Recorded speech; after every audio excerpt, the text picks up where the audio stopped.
ஒரு விசித்திரமான மனம் கொண்ட பூவைப் போல, அழகான ஜனனி தன் தந்தையின் தேடலில் கிடைத்த மாப்பிள்ளை வீட்டாருடன் அறிமுகமானாள். சொந்தக்காரர்கள் வாயிலாக அமைந்த அந்த மாப்பிள்ளை பார்ப்பதற்கு நல்லவனாகவே தெரிந்தான். பேச்சுக்கள் முடிந்து அவசர கதியில் ஜனனிக்கும் அந்த பையனுக்கும் திருமணம் இனிதே நடந்து முடிந்தது. இனிமையான ஒரு வாழ்வின் தொடக்கமாய் அவள் அந்த திருமணத்தை எண்ணினாள். திருமணம் முடிந்து மறுநாள் ஜனனி தன் கணவனுடன் அவன் வீட்டுக்குள் கால் வைத்தாள். அது மிகவும் பழமையும் பிரம்மாண்டமும் கொண்ட ஒரு பாரம்பரிய வீடு. ஆனால் அந்த வீட்டின் அமைதியிலும் அதன் சுவர்களின் பழமையிலும் ஏதோ ஒரு கனத்த மௌனம் குடிகொண்டிருந்தது. ஜனனி வீட்டு வாசலிலும் சுவர்களின் சில மூலைகளிலும் திரும்பத் திரும்ப வரையப்பட்டிருந்த ஒரு விசித்திரமான புரியாத சின்னத்தை கண்டாள். அது வெறுமனே கோடு போட்ட உருவம் இல்லை, ஏதோ ஒரு குறியீடு போலிருந்தது. அம்மா, இது என்னங்க சின்னம்? ரொம்ப விசித்திரமா இருக்கே. ஏதோ பூஜை சம்பந்தப்பட்டதா என்று சற்று குழப்பத்துடனும் பயத்துடனும் கேட்டாள். அதற்கு அவளது மாமியார் பார்வையில் ஒரு கூர்மையும் அலட்சியமும் மின்ன, அது ஒண்ணுமில்ல மருமகளே, சும்மா ஒரு திருஷ்டி கழிக்கிறதுக்காக போட்டதுதான். நீ போய் உன் வேலையை பாரு என்று சொல்லிவிட்டு விரைந்து சென்றார்.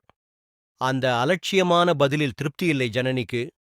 ஆனாலும் புதிய வீட்டில் எதற்கும் சலசலப்பு வேண்டாம் என நினைத்து அதை மனதுக்குள் புதைத்துக் கொண்டாள். அன்று இரவு மெத்தை விரித்திருந்தாலும் அந்த அறையில் ஒருவித குளிர்ச்சி நிலவியது. ஜனனி தூக்கத்தில் ஆழ்ந்தபோது ஒரு பயங்கரமான கனவு அவளைத் தாக்கியது. கனவில் அந்த விசித்திரமான சின்னம் மெல்ல மெல்ல சுவரிலிருந்து பிரிந்து உயிருடன் வந்து அவளது வயிற்றின் மீது வந்து வரையப்படுவதைக் கண்டாள். உடல் சிலிர்க்க அவளால் அசைய முடியவில்லை. அடுத்த காட்சி இன்னும் பயங்கரமானது. கையில் பெரிய கத்தியுடன் ஒரு நிழல் உருவம் வந்து உச்சஸ்தாயியில் ஏதோ ஒரு மர்ம மந்திரத்தைச் சொன்னது. அப்பொழுது ஒரு கருப்பு சக்தி வாய்ந்த உருவம் சக்தி அவளை நோக்கிப் பாய்ந்து வந்து அவளது வயிற்றின் மீது தன் குளிர்ந்த கரங்களை பதித்தது. அடுத்த கணமே அவள் கர்ப்பம் தரிப்பதாக ஒரு கொடூரமான உணர்வு. அவள் பதறும்போதே சில நாட்களிலேயே பிரசவம் நடப்பதாகவும் அந்த கொடூர சக்தி பிறந்த குழந்தையை பிடித்து அதன் சதையை தின்பதாகவும் கண்டாள். குழந்தையின் அலறல் அவளை உலுக்கியது. இந்த கொடூரக் காட்சியைக் கண்டவள் ஐயோ என அலறியபடி திடுக்கிட்டு கண்ணை திறந்தாள்.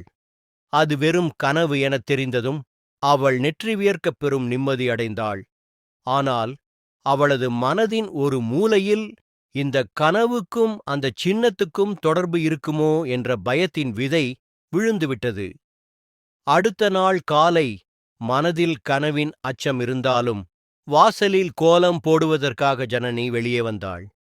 அப்போது அங்கு வந்த 2 இளம் பெண்கள் அவளை கூர்ந்து பார்த்துவிட்டு தங்கள் வாயை பொத்திக்கொண்டு கிசுகிசுவென்று சிரித்துக்கொண்டே சென்றனர்.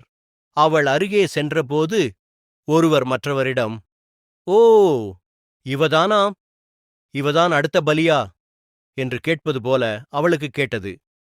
ஜனனிக்கு தலை சுற்றியது. தான் ஏதோ ஒரு கோரமான வலையில் விழுந்து விட்டோமோ என்ற சந்தேகம் வலுக்கத் தொடங்கியது.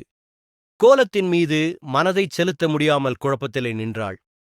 அப்போது திடீரென கையில் தண்டத்துடன் ஒரு முனிவரைப் போன்றவர் அவள் முன் தோன்றினார். அவரது கண்கள் அவளது கண்களை ஊடுருவிப் பார்த்தன. அவர் கனத்த குரலில், குழந்தாய், நீ இங்கு இருப்பது உன் விதிக்கு நல்லதல்ல. உடனே இங்கிருந்து போய்விடு. இந்த பூமியே ஆபத்தானது என்று மர்மமாகச் சொல்லிவிட்டு ஒரு நொடியில் மறைந்துவிட்டார். இந்த மர்மமான சம்பவங்கள் அனைத்தும் அவளை மேலும் பயத்தின் உச்சத்துக்கே கொண்டு சென்றன. அவள் கலங்கிய மனதுடன் உள்ளே செல்ல முயன்றபோது அவளது மாமியார் ஒரு ஆவேசத்துடன் வந்து, யாரைக் கேட்டு நீ கோலம் போட்டாய்? யார் அனுமதி கொடுத்தது? இந்த வீட்டில் இப்படிதான் எல்லாம் செய்வாயா என்று கடுமையான குரலில் திட்டினார். அவள் ஒன்றும் புரியாமல் சிறிது நேரம் கழித்து குழப்பமான மனதை ஆற்றுப்படுத்த அவள் தன் கணவனிடம் இன்று கோவிலுக்குச் சென்று வரலாமா என்று ஆசையாக கூறினாள். ஆனால் அவனது முகம் இறுகியது. இங்கேயே எல்லாம் இருக்கு, நீ எங்கேயும் போக வேண்டியதில்லை. அவளுக்கு இப்போது தன் கணவன் மீதும் இந்த வீட்டின் மீதும் அந்த மர்மமான சின்னத்தின் மீதும் சந்தேகம் இரும்புக் கோட்டையாய் வலுக்கத் தொடங்கியது. அந்த குடும்பத்தில் உண்மையில் என்ன நடந்தது? இது எல்லாம் தெரிஞ்சுக்கணும் என்கிறீங்கன்னா நெக்ஸ்ட் பார்ட்காக வெயிட் பண்ணுங்க. நெக்ஸ்ட் பார்ட் வேணும்னா காமெண்ட் பண்ணுங்க. நெக்ஸ்ட் பார்ட்ல இன்னும் நிறைய சஸ்பென்ஸ் இருக்கு. Wait and watch.